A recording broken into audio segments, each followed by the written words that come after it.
Laurent, bonjour. Bonjour. La semaine dernière, bonjour à tous. Bonjour.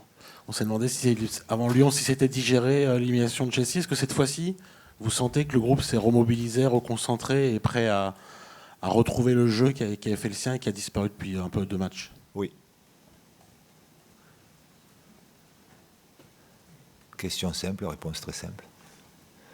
Effectivement, on sent beaucoup plus de mobilisation, de concentration sur l'objectif qui est le nôtre demain soir.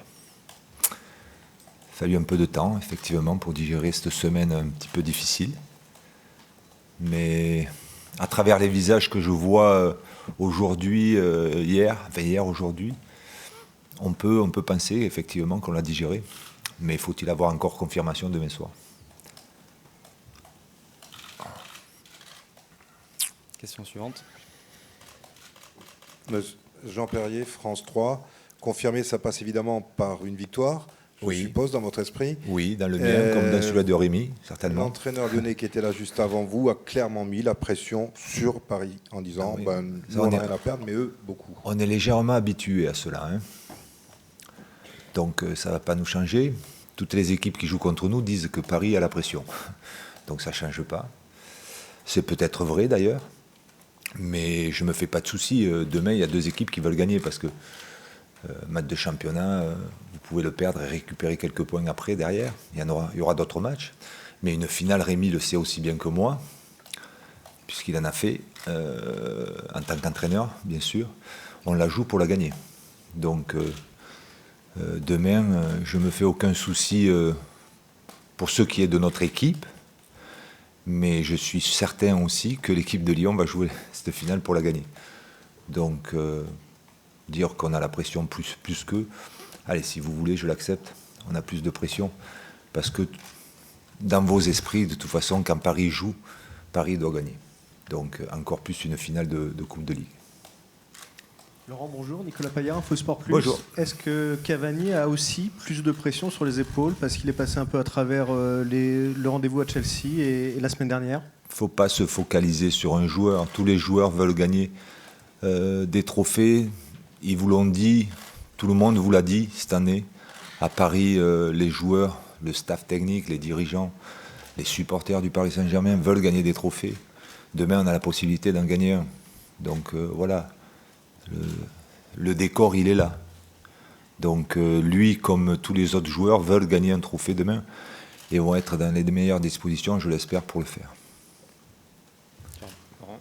Laurent, oui. Il y a une semaine, là, tu nous avais fait part de ta volonté de prendre 10 jours de réflexion. Oui.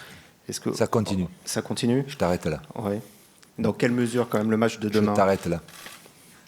Parlons de la finale. J'ai vu un joueur de Lyon qui a dit ça aussi. Préparer une finale, c'est quand même important.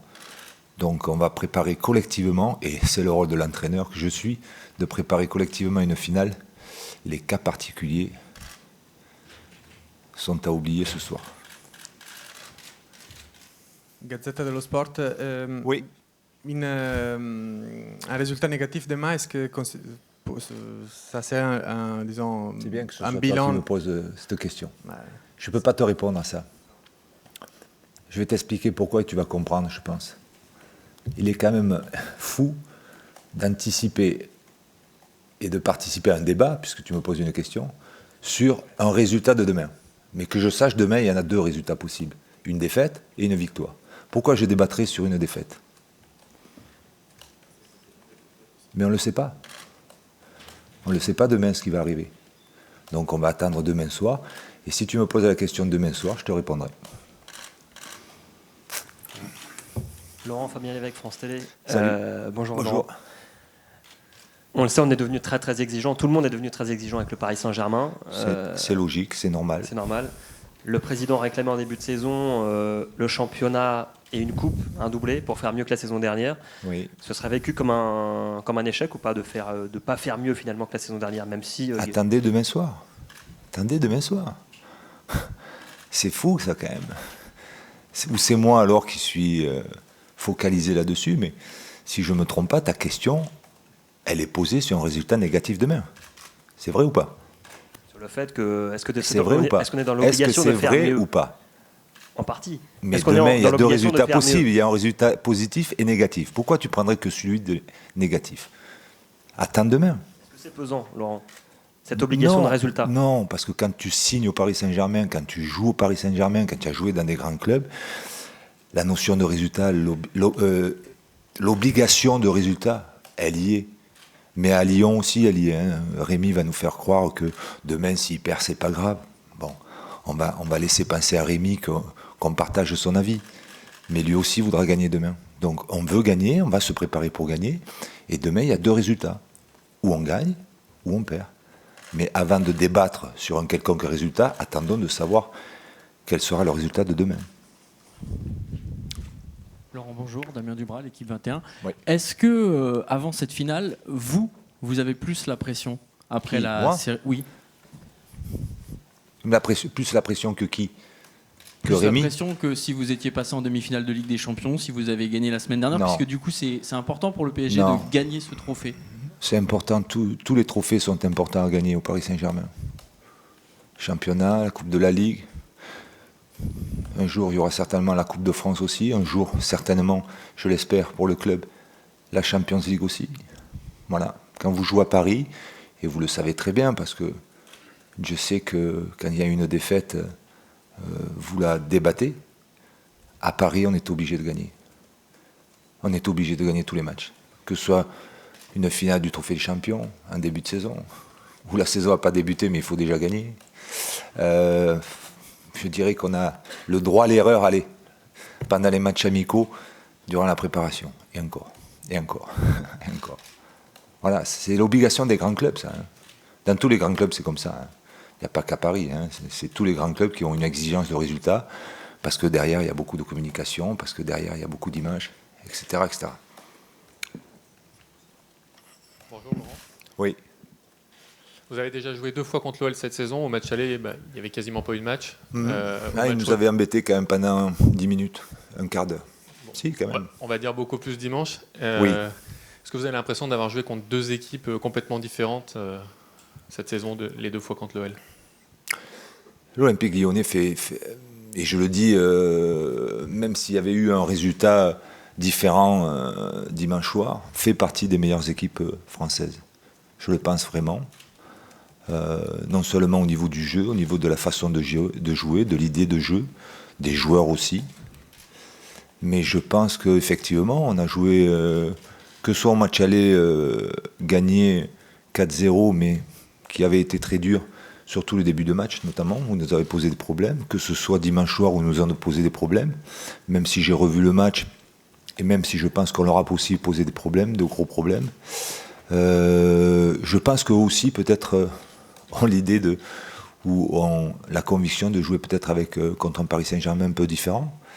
J'espère que demain, on va retrouver le vrai Paris Saint-Germain et celui-là du début de saison. Je l'espère de tout cœur. En tout cas, on se prépare pour. Dominique.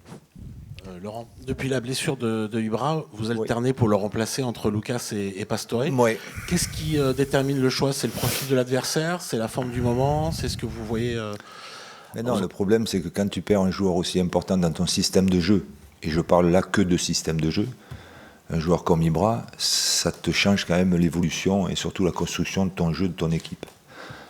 Sans parler de l'efficacité. Donc, tu peux compenser par nombre l'absence d'Ibra, mais la façon de jouer peut être un petit peu différente, dans la mesure où tu peux changer Ibra par Eddy, par exemple, sans le nommer. Mais la façon de jouer Eddy n'est pas tout à fait la même que la façon de jouer d'Ibra. Et à ce moment-là, tu peux avoir une efficacité offensive, et c'est un petit peu le cas depuis 2 matchs, puisque n'oublions pas, ça fait 2 matchs qu'on ne marque pas, alors qu'on a toujours marqué pratiquement depuis le début du championnat.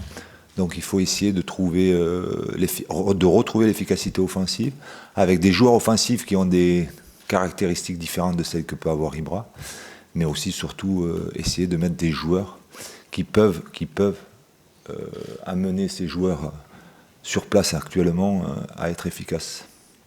Donc voilà, tout ça pour te dire qu'il faut avoir des bons passeurs, puisque quand tu joues avec des profils de joueurs comme Lavezzi, Luka ou Cavani, c'est plutôt des joueurs de rupture et de profondeur.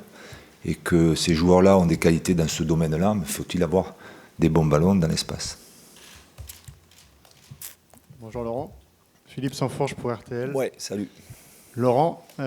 est-ce que vous êtes toujours heureux au PSG? Oui. Ça se voit pas peut-être, mais oui. Laurent, Oui. ici, Simone Ravera Tuttosport, Ouais. vous me connaissez. C'est 3 questions, mais c'est la même. Non, parce que je ne sais pas si dimanche, c'était plutôt en logique de turnover ou de, entre guillemets, punition pour ce qui a joué très très mal à Chelsea, votre changement dans l'équipe. Un des joueurs qui manquait, c'était Marco Verratti. Est-ce que la vitesse, pas dans le jeu, mais dans la pensée de ces joueurs, était peut-être un des clés pour la défaite, pour le manque de jeu de Paris dimanche? Est-ce que demain, vous allez, Marco va débuter? Vous avez tout compris là? Je pense avoir quand même compris. Merci. Non mais le problème, c'est que quand ça concerne des joueurs italiens, je le dis franchement en toute amitié, c'est que ce soit Thiago Motta, Marco Verratti, quand c'est des joueurs italiens, ton analyse est vraiment très très pointue et tu te poses des questions qui, à mon avis, tu ne devrais pas te poser. Est-ce qu'un joueur, même si c'est un joueur italien comme Marco Verratti, peut avoir quand même dans une saison un coup de moins bien? Il faut quand même l'accepter. Je veux dire, quand tu es joueur de très très haut niveau, tu as des périodes où tu es moins bien. Chercher l'explication, oui, mais tu dis ça va passer, je vais me préparer pour justement retrouver. Il y a un élément quand même qu'il faut prendre en considération, c'est qu'il est devenu papa, etc., etc. Et je pense qu'il a eu un coup de moins bien, Marco. Mais il est jeune, il a 21 ans, et ça y est déjà certainement arrivé, ça va y arriver aussi dans sa carrière. Il faut savoir le gérer. Alors tu as 2 solutions où tu insistes, mais en sachant que le joueur n'est pas dans les meilleures conditions possibles.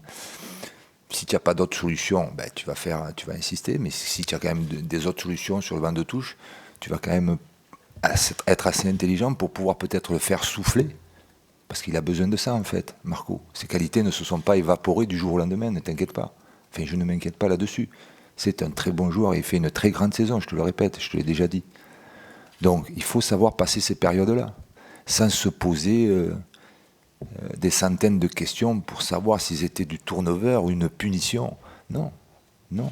Tout simplement, Marco a eu un moment de moins bien. Et alors, oui. Mais on a fait en sorte qu'il récupère bien. On ne l'a pas utilisé, certes, mais on l'a fait travailler en régénération au niveau physique. Et je peux te dire qu'il va beaucoup mieux. Voilà. Tu vois? Question. Toujours Gazette alors.